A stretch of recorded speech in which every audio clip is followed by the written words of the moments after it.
Hello guys. Respirez, respirez, respirez. Breathe in, breathe out. Pourquoi? Parce que vous savez bien, les candidats de M25, ah oui, il vous reste 2 mois et quelques jours avant le bac et beaucoup d'entre vous commencent à paniquer, à stresser, à être très anxieux. C'est quoi la solution? Respirez d'abord, soyez calme. C'est ça la première étape. La deuxième étape, c'est de prioriser vos chapitres pour chaque matière, de savoir exactement ce que vous devez réviser. Difficile, moyen, facile. Ok. Ensuite, c'est de savoir est-ce que je vais aller dans l'ordre et prioriser, donner plus de temps aux chapitres les plus difficiles, ou bien je vais aller difficile, ensuite moyen, facile. La deuxième étape, c'est de connaître la méthodologie des épreuves par cœur, de les connaître, de les mémoriser ou je ne sais pas quel mot vous allez utiliser.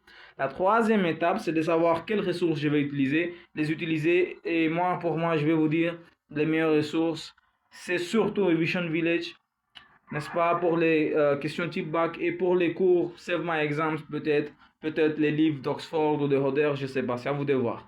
Là, je ne sais pas quelle étape, c'est de savoir que vous allez d'abord, pour les chapitres les plus difficiles, vous lisez le cours attentivement, vous comprenez, si vous voulez, prenez des notes par tête activement. Ensuite, faire des exercices d'application. Ensuite, aller dans les exercices type bac par chapitre, utilisant Revision Village, Revision Dojo ou bien même IB Docs. Ensuite, pour les chapitres faciles, vous pouvez commencer par des exercices type bac dès le début. Ensuite, résoudre les problèmes avec ChatGPT, Copilot, ou bien demander au professeur, ou bien lire la partie du cours requise, ou bien, n'est-ce pas, vous, si c'est des trucs moyens, vous juste lire un peu le cours, les résumés. Par exemple, pour économie, vous avez Econ Ninja, et puis il y a d'autres livres, ok? Ça. Après ça, qu'est-ce qu'on a? Il faut que vous fassiez, vous réserviez une partie de votre journée à commencer à essayer de traiter l'ancien sujet en intégralité, n'est-ce pas? Donc, même si vous ne connaissez pas tous les chapitres, au moins, par exemple, surtout maths, vous essayez de voir tout ce que vous pouvez faire. Pour un début, ce n'est pas nécessaire d'avoir un temps limité.